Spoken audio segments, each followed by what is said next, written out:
Qigong, what is Qigong? And basically, it's a science. It's a multi-dimensional science that relates to taking like an average individual, or some might say an inferior individual, and enhancing those qualities that individual carries that may be latent, and turning that individual into a superior individual, a superior human being. And this is done by, creating superb physical health, greater clarity of mind, intensifying the will so that, one can manifest more easily, in this realm, and just really releasing certain qualities and characteristics that have been latent but unrecognized in that individual. Qigong speaks to all of that. It's a science that allows all of those things to manifest themselves. The other thing with respect to Qigong is that, Qi, what is Qi? And Qi is that which gives life. That's the translation of Qi, that which gives life. And Qi basically is your life force. It's what moves through and enlivens you, on a 24/7 basis. Qi is what differentiates you, from a corpse. There's no Qi in a corpse. It's just done. So you come into the world, you have two types of Qi that are like really prominent, dominant forms of Qi that we deal with on a daily basis. One is what we call original Qi. Original Qi is what you bring into the world with you. It's locked into your genetic signature, your genetic blueprint. So many people, everybody, being individuals, they carry different quantities, of original Qi. The other type of Qi that we have is called acquired Qi. Now, original Qi, being locked into our genetic blueprint, it's like what the universe has bequeathed us.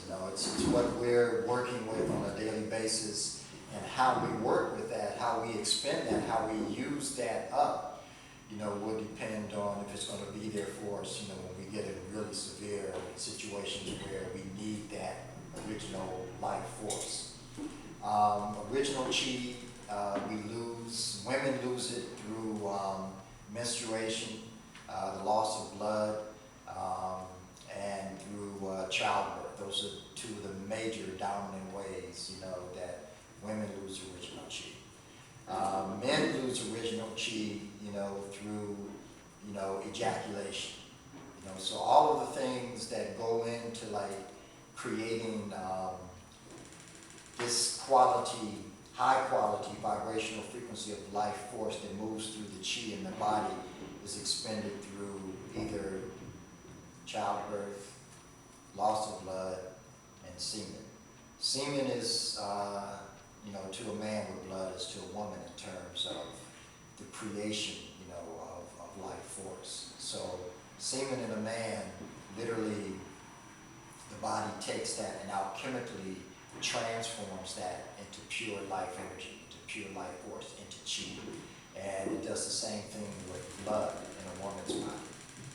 So acquired Qi, are when we wake up in the morning, we get acquired Qi through the water we drink or the fluids we drink, the smoothies we make, the food that we eat. All of this, the air that we breathe, all of this gives us, different levels of acquired Qi, depending on the quality of these substances that we take into our body. Now, the thing with original Qi is that once you use it, once you dip into your stores and you begin to utilize it, it's very difficult to replace. And unless you have very specifically designed practices, which are directly related to the replenishing of this force in your body. You know, once you use it, it's done, it's gone. You know, you can't rebuild or replace your original chi unless you have a very specific, you know, design in place for doing specific types of practices. And these practices will gradually, you know, reinstate, you know, your levels of original chi once they've been expended. You know, so Qigong is that. Qigong is made up of different types of practices which will reinstate one's original chi or life force. You know, we know chi by many different names in many different cultures. In India, you know, it's called prana. You know, in Japan, it's ki. In Africa, some parts it's called sunwa, in other parts it's called chi. And then, of course, in China, it's referred to as chi. In the Native American cultures, in their different respective languages, they refer to it as the Great Spirit. You know, so it goes by many names, but it all feeds back into, you know, the one concept or idea, you know, that is life force. Qigong basically, literally means energy work.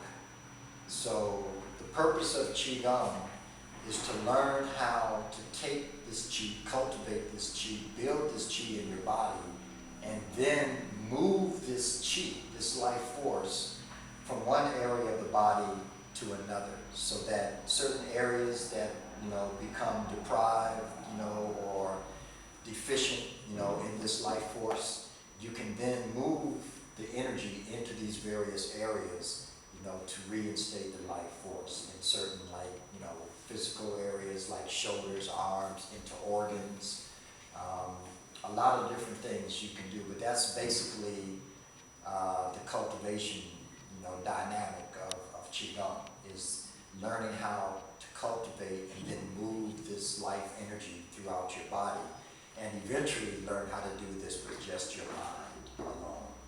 You know? Initially you can use movement and breath, but eventually all of that will fall away, and you will just use the mind to direct, you know, the energy from one place to another. We have what are referred to as the three treasures. Every human being has what's called the three treasures.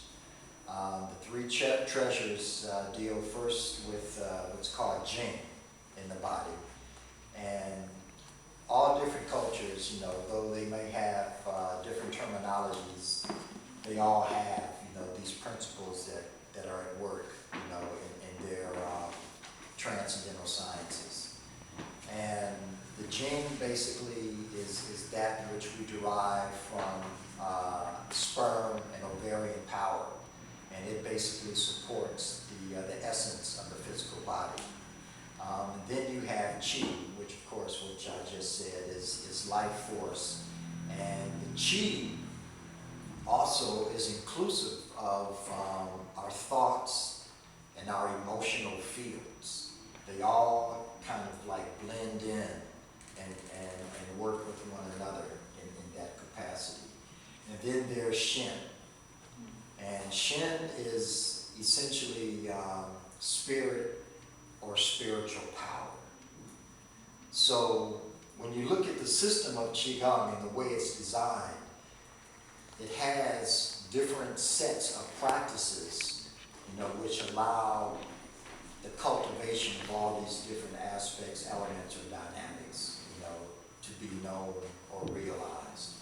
So, you know, with the Jing, you know, you have a set of what are called sexual alchemical practices that one can involve themselves in and learn how to cultivate a certain type or quality of power through doing specific practices that relate to the building, you know, of the sperm and ovarian power. Qi, You know, you have specific practices, you know, which deal internal organ practices, some of which, you know, we will deal with today, that deals with the cultivation of internal organ energy. And all the organs in our body relate directly to specific thoughts and emotional fields. So as you work with the organs in your body, you're also working directly with emotions, you know, and you're working with, you know, thoughts and how they manifest and project themselves out into your daily realities. And then Shen, you know, within the context of the Qigong practices, you have meditative practices, which directly relate to the building, you know, the cultivation of Shen, you know, your spiritual power, you know, or the awakening of the spirit force within your bodies and consciousness. So one of the things that's really important to remember is just like, you know, who we are and what we are, you know, because we live in a very dense three-dimensional construct. So it's very difficult for us to get a sense of what we really are. You know? Not necessarily just who, but really what we really are. You know, what comes into making us and creating, you know, this type of entity that we express on a daily basis. So one of the things